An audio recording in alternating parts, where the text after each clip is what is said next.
Hola, ¿qué tal? Muy buenas noches. Mi nombre es Edgar Daniel Rosas Uribe y el día de hoy hablaremos sobre la etapa intermedia. Muchos se preguntarán qué es esto o cómo lo podemos conocer. Bueno, la etapa intermedia es una de las tres fases que componen nuestro sistema penal acusatorio. En esta se tiene por objeto el ofrecimiento y admisión de los medios de prueba, así como la depuración de los hechos controvertidos que se dan en materia de juicio. Esta se encuentra fundamentada en el artículo 334 del Código Nacional de Procedimientos Penales. Esta etapa se compondrá de dos fases, una escrita y una oral. La fase escrita iniciará con el escrito de acusación que formule el Ministerio Público y comprenderá todos los actos previos a la celebración de la audiencia intermedia. La segunda fase dará inicio con la celebración de la audiencia intermedia y culminará con el dictado del acto de apertura a juicio. Antes de entrar al estudio y a la substanciación, resulta indispensable hacer algunos señalamientos. Por ejemplo, número 1. El objetivo de la etapa es ofrecer y depurar la prueba y los hechos que serán valorados por el Tribunal de Juicio Oral. Esta es la última oportunidad para adoptar una salida alterna, suspensión condicional al proceso penal o de prueba a un proceso abreviado o bien un criterio de oportunidad. 2. Los actores procesales, el juez de control, el agente del Ministerio Público, la víctima, ya sea acusador coadyuvante, el acusado y su defensor. Número 3. El inicio y la conclusión de la etapa procesal se inicia con el escrito de acusación y concluye con el auto de apertura a juicio oral. Número 4. El papel de cada actor procesal. El agente del Ministerio Público debe presentar las pruebas de cargo. La defensa del acusado debe ofrecer las pruebas de descargo. El juez de control deberá determinar de las pruebas ofrecidas cuáles serán desahogadas en juicio oral y cuáles no. La víctima, por su parte, si se constituye como coadyuvante, podrá ofrecer las pruebas que considere no fueron ofrecidas por el Ministerio Público y son de interés relevante. Número 5. Las principales determinaciones en la etapa. La determinación más importante es la depuración de la prueba, hecha por el juez de control. Por su parte, el acusado y la víctima pueden, si lo desean y está previsto por la ley, optar un medio alternativo de solución de conflictos, siempre con un acuerdo reparatorio o restitutorio, o bien el acusado puede optar por un proceso abreviado, entre otras. Esta etapa cuenta con dos subfases, la fase escrita, que es formalidades, y la fase oral, que en la audiencia en sí misma véase en la siguiente forma. La fase escrita, una vez transcurrido el periodo de cierre de la investigación y presentado el escrito de acusación, comienza la etapa intermedia, la cual tiene por objeto el ofrecimiento y la admisión de pruebas, así como la depuración de los hechos controvertidos que serán materia de juicio oral. La etapa intermedia comienza con un escrito de acusación, en la cual el agente del Ministerio Público detallará de manera sistemática todos los elementos de prueba que presentará ante el tribunal oral y la probable sanción de los hechos que se han investigado. Una vez presentado el escrito de acusación, se le da vista a la víctima para que diga lo que a su derecho convenga y posteriormente el acusado para que dé contestación al escrito. La acusación deberá contener en forma clara y precisa lo siguiente, por si gustan tomar nota. Número 1. La individualización del acusado. Número 2. La individualización de la víctima, salvo que esto sea posible. Número 3. El relato circunstanciado de los hechos atribuidos, de sus modalidades, así como la calificación jurídica. Número 4. La mención en las circunstancias modificatorias en la responsabilidad penal que concurren aún subsidiariamente de la petición principal. Y número 5. La autoridad o participación que se le atribuye al imputado. Número 6.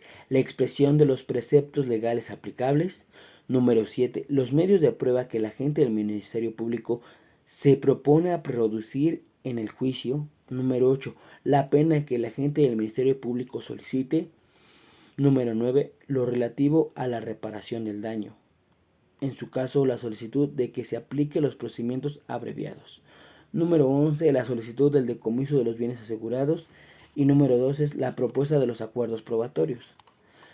La acusación solo podrá referirse a hechos y personas que hayan sido incluidos en la resolución de vinculación de proceso, ya que así lo establece el artículo 19 de la Constitución, aunque se efectúe una distinción de calificación jurídica, el agente del Ministerio Público podrá formular alternativas o subsidiariamente circunstancias del hecho que permitirán calificar el comportamiento del imputado como un hecho delictivo distinto, a fin de posibilitar su correcta defensa.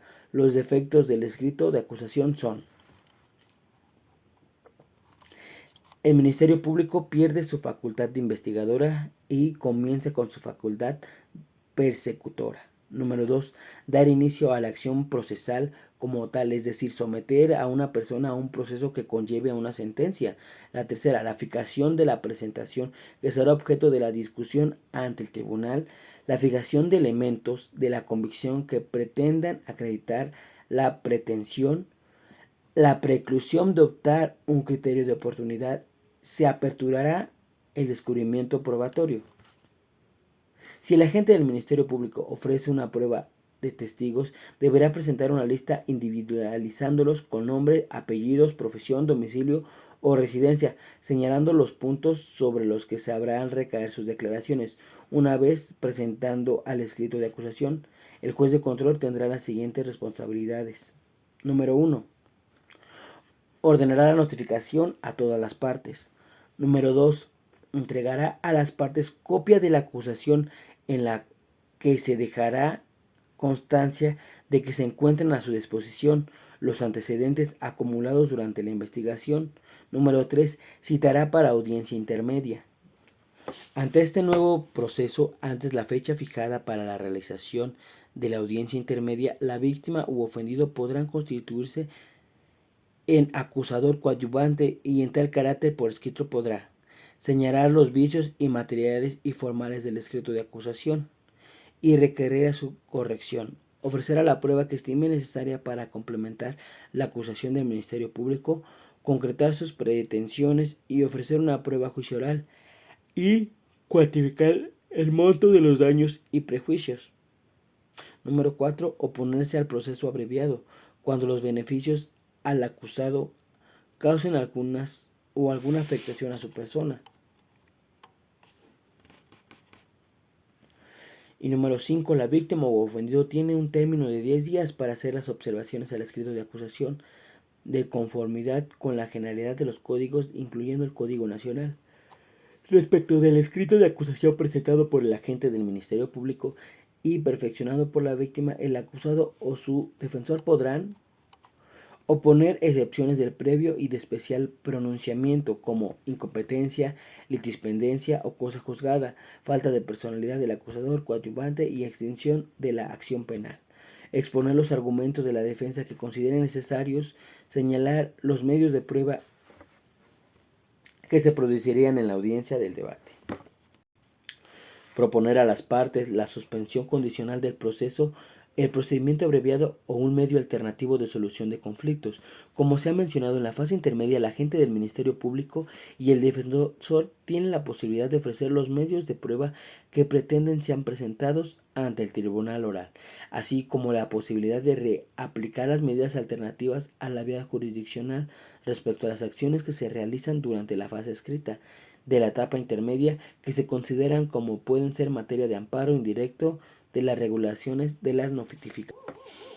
La audiencia oral, la audiencia respectiva a la etapa intermedia, se lleva ante el juez de control, al agente del Ministerio Público, el acusado y su defensor. La contradicción de continuidad será dirigida por el juez de control y se desarrollará oralmente, donde cada parte hará una exposición sintética de su medio de prueba y sus hechos. La presencia ininterrumpida del juez de control, del agente del Ministerio Público, del defensor y del imputado durante la audiencia constituyen los requisitos de validez. Durante la audiencia, cada parte podrá formular las solicitudes y observaciones y planteamientos que estimen relevantes en la relación con las pruebas ofrecidas a instancias de cualquiera de las partes. Podrán desahogarse en audiencia a los medios de prueba encaminados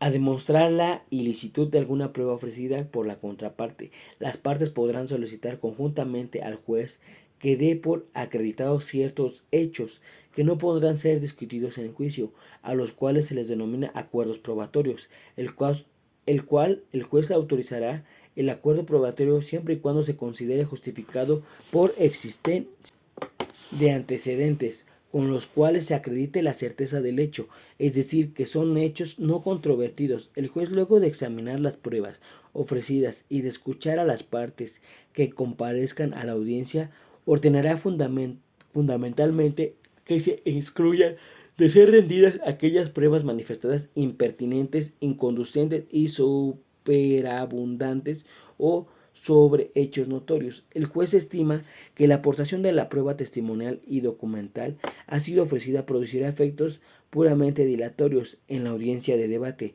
Dispondrá también de la parte que ofrezca reduzca el número de testigos o de documentos. Por ejemplo, Chihuahua, el juzgador puede determinar cuántos peritos deben intervenir según la importancia del caso y la complejidad de las acusaciones. Por resolver, el juez excluirá las pruebas que provengan de las actuaciones o diligencias que hayan sido declaradas nulas, aquellas hayan sido obtenidas con inobservancia de los derechos fundamentales o algunas pruebas son clase de grabaciones que atenten contra la integridad de las personas, los testigos respecto a los cuales se desconozca su identidad, la confesión obtenida mediante coacción, las que por su naturaleza quebranten los derechos fundamentales. Las pruebas ilegales son aquellas que incumplen algunas exigencias normativas previstas en la disposición procesal y por lo tanto no deben tenerse en cuenta para el efecto de su valoración, porque parte del juzgador, al finalizar la audiencia y habiéndose decidido las pruebas que serán llevadas a juicio oral, el juez dictará un acto de apertura a juicio oral y esta sesión deberá iniciar.